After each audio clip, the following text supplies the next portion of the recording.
Break ಆದಮೇಲೆ ಮತ್ತೆ ನಿತ್ಯ ಸ್ಕೂಲ್ ವಿಶೇಷ ಕಾರ್ಯಕ್ರಮನ ಮುಂದುವರಿಸ್ತಾ ಇದ್ದೀನಿ. ಇದೀಗ ಉಮೇಶ್ ಆರಾಧ್ಯ ನ್ಯೂದೆಹಲಿಯಲ್ಲಿ ಮತ್ತೆ ಸಂಪರ್ಕದಲ್ಲಿ ಅವರು ಸಿಕ್ಕಿದ್ದಾರೆ. ಕರ್ನಾಟಕ ರಾಜ್ಯ ಮಕ್ಕಳ ಹಕ್ಕುಗಳ ರಕ್ಷಣಾ ಆಯೋಗದ ಅಧ್ಯಕ್ಷರು ಉಮೇಶ್ ಆರಾಧ್ಯ ಅವರೇ, ಅವಾಗಲೇ ನೀವು ಕೆಲವಾರು ವಿಚಾರಗಳನ್ನ ಪ್ರಸ್ತಾಪ ಮಾಡ್ತಾ ಇದ್ರಿ. ನಾನು ಒಂದು ಇಂಪಾರ್ಟೆಂಟ್ ಪ್ರಶ್ನೆ ಕೇಳಬೇಕು ನಿಮಗೆ. ಇಲ್ಲಿ ಒಂದು ಗುರುತರವಾದಂಥ ಆರೋಪ ಏನು ಅಂತಂದರೆ, ದೃಶ್ಯಗಳಲ್ಲಿ ಗಮನಿಸಿದ್ರೋ ಇಲ್ವೋ ಗೊತ್ತಿಲ್ಲ, ಅಲ್ಲಿ ಪುಟ್ಟ ಪುಟ್ಟ ಮಕ್ಕಳಿಗೆ, ಪಾಪ ಮೈನರ್ಸ್ಗೆ ಅಲ್ಲಿ ಕಾವಿ ಹಾಕಿದ್ದಾರೆ. ಜೊತೆಗೆ ಅವರ ಹೆಡ್ಡನ್ನು ಟಾನ್ಶೂರ್ ಮಾಡಲಾಗಿದೆ, ತಲೆ ಬೋಡಿಸಲಾಗಿದೆ, ಗುರುಗಳ ಪಾದವನ್ನು ತೊಳಿಬೇಕು ಅಂತ ಫೋರ್ಸ್ ಮಾಡ್ತಾರಂತೆ. ಈ ರೀತಿ ಕೆಲವಾರು ಆರೋಪಗಳು ಬರ್ತಾ ಇದೆ ಆಶ್ರಮದ ಮೇಲೆ. ಅದು ಆರೋಪಗಳು ಅಷ್ಟೇ ಬರ್ತಿರೋದು. ಆ ರೀತಿ ಮಾಡೋದು ಎಷ್ಟು ಸಮಂಜಸ ಅಂತೀರಿ? ಅದರ ವಿರುದ್ಧ ಏನು ಕ್ರಮ ತಗೊಳ್ಬಹುದು ಅಂತೀರಿ ಮುಂದೆ?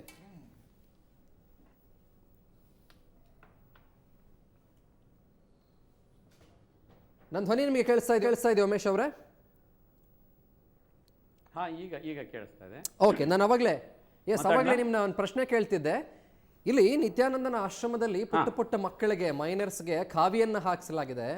ಆಧ್ಯಾತ್ಮಿಕ ಚಿಂತನೆ, ಆಧ್ಯಾತ್ಮಿಕ ಶಿಕ್ಷಣ ಅನ್ನೋ ಹೆಸರಲ್ಲಿ ಕಾವಿ ಹಾಕಿಸಿ ತಲೆಯನ್ನೆಲ್ಲ ಬೋಡಿಸಿ ಪಾದವನ್ನ ತೊಳಸುವಂಥದ್ದು, ಪಾತ್ರೆ ತೊಳಸುವಂಥದ್ದು, ಬಟ್ಟೆ ಒಗಿಸುವಂಥದ್ದು, ಈ ರೀತಿ ಕೆಲಸಗಳು ಮಾಡಲಾಗ್ತಿದೆ ಅನ್ನೋದು ಒಂದು ಅಲಿಗೇಷನ್ ಇದೆ, ಆರೋಪ ಇದೆ. ಅದು ನಿಜವೇ ಆಗಿದ್ರೆ ಒಂದು ವೇಳೆ ಎಷ್ಟರ ಮಟ್ಟಿಗೆ ಸಮಂಜಸ ಅಂತೀರಿ?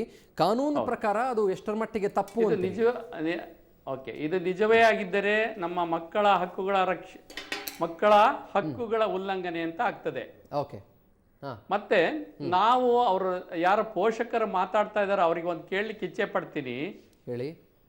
ಪದೇ ಪದೇ ಅವರು ಇಂಟರ್ನ್ಯಾಷನಲ್ ಅಂತ ಇದ್ದಾರೆ.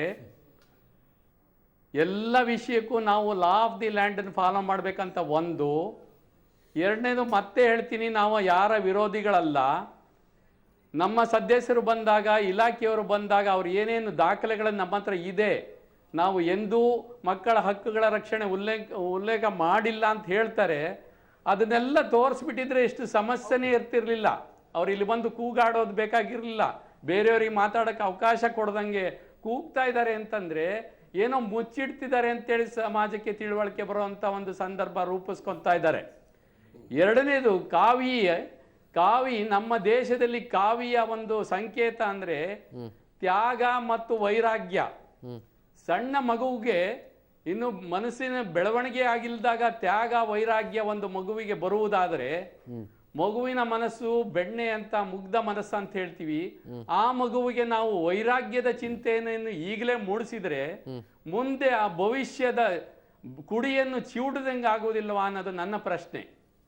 18 ವರ್ಷ ತನಕ ನಂತರ ಆ ಮಗು ಒಳ್ಳೆ ಸನ್ಯಾಸಿ ಆಗಲಿ, ಒಳ್ಳೆ ವೈರಾಗಿ ಆಗಲಿ, ಒಳ್ಳೆ ತ್ಯಾಗ ಮನೆಯ ಆಗಲಿ, ಬೇಡ ಅಂತ ಹೇಳೋದಿಲ್ಲ. ಆದ್ರೆ ಬೆಳೆಯುವ ಮೊಳಕೆಯಲ್ಲೇ ನೀವು ಚಿವುಟ ಹಾಕಿಬಿಟ್ರೆ ಆ ಮಗುವಿನ ಮನಸ್ಸಿನ ಅರ್ಥವನ್ನು ಮಾಡಿಕೊಳ್ಳದೆ ನಿಮ್ಮ ಇಚ್ಛೆಗೆ ಸರಿಯಾಗಿ ಒತ್ತಡವನ್ನು ಹೇರಿದ್ರೆ ಆ ಮಗುವಿನ ಮನಸ್ಸು ವಿಕಾಸವಾಗುತ್ತಾ? ಎರಡನೇದು, ಇತ್ತೀಚಿನ ದಿನಗಳಲ್ಲಿ ನಾವು ಅನೇಕ ಶಾಲೆಗಳಲ್ಲೂ, ನಮ್ಮ ಸರ್ಕಾರಿ ಶಾಲೆಯ ಮಕ್ಕಳು ನಮಗೆ ಕೇಳ್ತಾ ಇದ್ದಾರೆ ಪ್ರಶ್ನೆಗಳು. ಸರ್, ಇದೇ ಯೂನಿಫಾರ್ಮ್ ಹಾಕಿ ಬೇಜಾರಾಗಿದೆ ನಮಗೆ.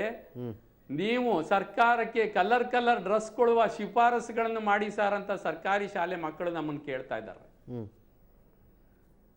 ನೀವು ಊಟದ ವಿಷಯಕ್ಕೆ ಬಂದ್ರೆ ನಾವೇನು ಒಂದೇ ಊಟ ಕೊಡ್ತಾ ಹೋಗ್ತಾ ಇದ್ವಿ. ಈಗಾಗಲೇ ಮಕ್ಕಳು ಕೇಳ್ತಾರೆ, ನಮಗೆ ದಿನನಿತ್ಯ ಈ ಊಟ ಬೇಡ, ನಮಗೆ ಮುದ್ದೆ ಕೊಡಿ, ಚಪಾತಿ ಕೊಡಿ ಅಂತ. ಅಂದ್ರೆ ಬೇರೆ ಬೇರೆ ರೀತಿಯ ಬಯಕೆಗಳನ್ನು ಇಟ್ಕೊಂಡಿದ್ದಾರೆ. ಅವರ ಇಚ್ಛೆಯನ್ನು ಪರಿಪೂರ್ಣಿಸೋದು ನಮ್ಮ ಧರ್ಮ, ಕರ್ತವ್ಯ. Okay, I will get back to you sir. ಮತ್ತೆ ಮಾತಾಡಿಸ್ತೀನಿ ಸರ್. ನಾನು ಒಂದು ಸ್ಟ್ರೈಟ್ ಪ್ರಶ್ನೆ ನಿಮಗೆ ಕೇಳ್ತೀನಿ, ಬೇರೆ ಏನೂ ಇಲ್ಲ, ನೋ ಫಂಡಾಸ್. ಒಂದೇ ಒಂದು ಪ್ರಶ್ನೆ ನಿಮಗೆ ಕೇಳಿಬಿಡ್ತೀನಿ. ನೀವು ಹೇಳ್ತಾ ಇದ್ದೀರಿ ತುಂಬ ಚೆನ್ನಾಗಿದೆ ಅಲ್ಲಿ ಶಿಕ್ಷಣ, ಆರೋಗ್ಯವಂತವಾಗಿದೆ, ಪ್ರೋಟೀನು, ವಿಟಮಿನ್ನು, ಡೆಲಿಷಿಯಸ್ ಫುಡ್ಡನ್ನು ಕೊಡಲಾಗ್ತಾ ಇದೆ, ಮಕ್ಕಳ ವಿಕಸನಕ್ಕೆ ಏನೇನು ಬೇಕೋ ಎಲ್ಲವನ್ನು ಕೂಡ ಮಾಡಲಾಗ್ತಾ ಇದೆ, ಆ್ಯಂಡ್ ಪ್ಲಸ್ IBಯಿಂದ ರೆಕಗ್ನಿಷನ್ ಸಿಕ್ಕಿದೆ, ಅದು ಸಿಕ್ಕಿದೆ, ಎಲ್ಲವನ್ನು ಕೂಡ ಹೇಳ್ತಾ ಇದ್ರಿ. ಒಂದು ವೇಳೆ ಅದು ನಿಜ ಆಗಿದ್ದಿದ್ರೆ, ಸ್ಟ್ರೈಟ್ ಪ್ರಶ್ನೆ, ಅವರು ಬಂದಾಗ, ಎಡ್ವರ್ಡ್ ಥಾಮಸ್ ಅವರು ಬಂದಾಗ, is an authorised person, ID ಕಾರ್ಡನ್ನು ತೋರಿಸಿದಾಗ ಯಾಕೆ ಅದನ್ನು ತೋರಿಸಲಿಲ್ಲ ನೀವು? ಸರ್, ನಮ್ದು ಹಿಂಗಿದೆ, ನಮ್ದು ಏನು ತಪ್ಪಾಗ್ತಿಲ್ಲ, you would gone back. Very simple. ಇವಾಗ see if you come with the intention ಒಂದು ನಾವು ರೈಡ್ ಮಾಡ್ತೀವಿ, ನಾವು ನಿಮಗೆ ಇದು ಮಾಡ್ತೀವಿ ಅನ್ನೋ ಇಂಟೆನ್ಷನ್ ಇಟ್ ಇಸ್ ನ್ಯಾಚುರಲ್ ಬಂದಿದ್ದು. See it is very simple sir. ಒಂದು ವಿಷಯ ಹೇಳ್ತೀನಿ, ನಾವೆಲ್ಲ ವಿರ್ ಆಲ್ ಇಲ್ಲ ಈ ದೇಶದಲ್ಲೇ ಹುಟ್ಟು ಬೆಳೆದು ಈಗ ಪೊಲೀಸರು ಏನೋ ಇನ್ವೆಸ್ಟಿಗೇಷನ್ ಮಾಡಕ್ ಬಂದ್ರೆ ನಮಗೆ ಹೊಡೆಯಕ್ಕೆ ಬಂದ್ಬಿಡ್ತಾರೆ. ಇಲ್ಲ ಒಂದು ನಿಮಿಷ let me just complete it. What ಒಂದು ಪ್ರೋಟೋಕಾಲ್, ಒಂದು letter normally I am just telling you, ಈ ಕೇಸಲ್ಲಿ ನಾನು ಇರಲಿಲ್ಲ ಆ ಟೈಮಲ್ಲಿ, so I cannot answer that question. But ಒಂದು ನಾರ್ಮಲ್ಲಿ ಒಂದು ಶೋಕ ನನಗೆ ಈ ಪ್ರಶ್ನೆಗೆ ಉತ್ತರ ಬೇಕು. ನನಗೆ CWC ರಿಪೋರ್ಟ್ ತೋರಿಸಬೇಡಿ ನೀವು. I want an answer to whatever I asked. I'm not showing the report. ನಾನು ಹೇಳ್ತಾ ಇರೋದು ಇವಾಗ ನಿಮಗೆ there are two things to it. ಒಂದು, ಈ ಥರ when you want an explanation, normally ಏನು ಮಾಡ್ತಾರೆ, ಈ ಪೇಪರ್ಸ್ ನಮಗೆ ಸಬ್ಮಿಟ್ ಮಾಡಿ ಬಿಫೋರ್ ದಿಸ್ ಟೈಮ್ ಅಂತ ಹೇಳಿ there will be ಇದು. You just barge into ಇದು. Point number one. ಇಲ್ಲ sir. Don't simply say, what do you want? Barging inside. No, just as you call the policeman. Okay. All right. ಒಂದೇ ನಿಮಿಷ. Yes, Sridhar. Sridhar, S, ಒಂದ್ ನಿಮಿಷ. Okay, ಅವರು barge ಮಾಡಿದ್ರು ಅಂತಾನೆ ಇಟ್ಕೊಳ್ಳೋಣ. ಈಗ ನಮ್ಮ ಸುವರ್ಣ ನ್ಯೂಸ್ ಸ್ಟುಡಿಯೋಗೆ ಅವರು ಬಾಗಿಲು ತೆಕ್ಕೊಂಡೇ ಬಂದಿತ್ತು, ಬಾರ್ಜ್ ಮಾಡ್ಕೊಂಡು ಬರಲಿಲ್ಲ ಅವರು. ಅಟ್ಲೀಸ್ಟ್ ಇಲ್ಲಿ ನೀವು ನಿಮ್ಗೆ ಏನೇನಿದೆಯೋ IB ಗಿಬಿ ಅಂತ ಏನೋ ಹೇಳ್ತಿದ್ರಲ್ಲ, ಆ ಸರ್ಟಿಫಿಕೇಟ್ಸ್ನ ತಂದು ಅವರ ಕಣ್ಮುಂದೆ ಇಟ್ಬಿಟ್ಟಿದ್ದಿದ್ರೆ ಸುಮ್ಮನೆ ಆಗೋಗ್ಬಿಟ್ಟಿರೋರು.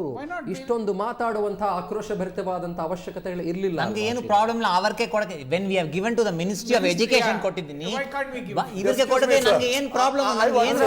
ಅವ್ರಿಗೆ ಯಾಕ್ರಿ ಕೊಡಬೇಕು ಅನ್ನೋ ಧೋರಣೆ. ಅವರಿಗೆ ಕೊಡಕ್ಕೆ ಏನು, ನನಗೆ ಏನು ಪ್ರಾಬ್ಲಮ್ ಇಲ್ಲ. ಸಿ ನನ್ನ ತಡೆ ಫುಲ್ ಗ ನಾನು ಲೀಗಲ್ ಇದೆ. ಈ ಲ್ಯಾಂಡ್ ಪ್ರಾಬ್ಲಮ್ ಆಯ್ತು. ಸಿ ಲ್ಯಾಂಡ್ ರೂಲ್ಸ್ ಅಲ್ಲ, ನೀವು ಅದನ್ನೆಲ್ಲ ಮೊದಲೇ ಮಾಡಿದಿದ್ರೆ ನೋಡಿ, ನಾವು ಮಕ್ಕಳ ಪರವಾಗೇನೆ ಮಾತಾಡ್ತಿರೋದು. ಸಾಯಿರಾಮ್ ಅಂಡ್ ಶ್ರೀಧರ್, ಮಕ್ಕಳಿಗೆ ಅನ್ಯಾಯ ಆಗ್ಬಾರ್ದು, ಒಳ್ಳೇದಾಗ್ಬಾರ್ದು ಅನ್ನೋದು ಇಲ್ಲಿರೋ 5 ಜನರ ಆಶಯ. ಅದು ಮಕ್ಕಳು ಕೆಟ್ಟದಾಗಬೇಕು ಅಂತ ಯಾರು ಮಾತಾಡ್ತಾ ಇಲ್ಲ. ಓಕೆ, ನಿಜವಾಗ್ಲೂ ನಿಮ್ಮ ಆಶಯ ಕರೆಕ್ಟ್ ಆಗಿದ್ರೆ ವೆಲ್ ಅಂಡ್ ಗುಡ್. ಅಫ್ಕೋರ್ಸ್ ನಿಜಾನೇ ಆಗಿದ್ದಿದ್ರೆ ಯಾಕೆ simple procedure, matter of 1.5 to 2 minutes ಯಾಕೆ ಮಾಡಲಿಲ್ಲ ನೀವು? ಇಷ್ಟೊಂದು ಆಕ್ರೋಶಭರಿತವಾಗಿ ಮಾತನಾಡಬೇಕಾಗಿತ್ತಾ? ನನಗೆ ಅವ್ರಿಗೆ ಕೊಡಕ್ಕೆ ಪ್ರಾಬ್ಲಮೇ ಇಲ್ಲ, ಬಟ್ ಕೊಡ್ಲಿಲ್ಲ. ಪ್ರಾಪರ್ ಪ್ರೋಟೋಕಾಲ್ ಬಂದಿಲ್ಲ. ಅದಕ್ಕೆ ಬ್ರೇಕ್ ಆದ್ಮೇಲೆ ಮತ್ತೆ ಚರ್ಚೆ ಮುಂದುವರಿಯುತ್ತೆ.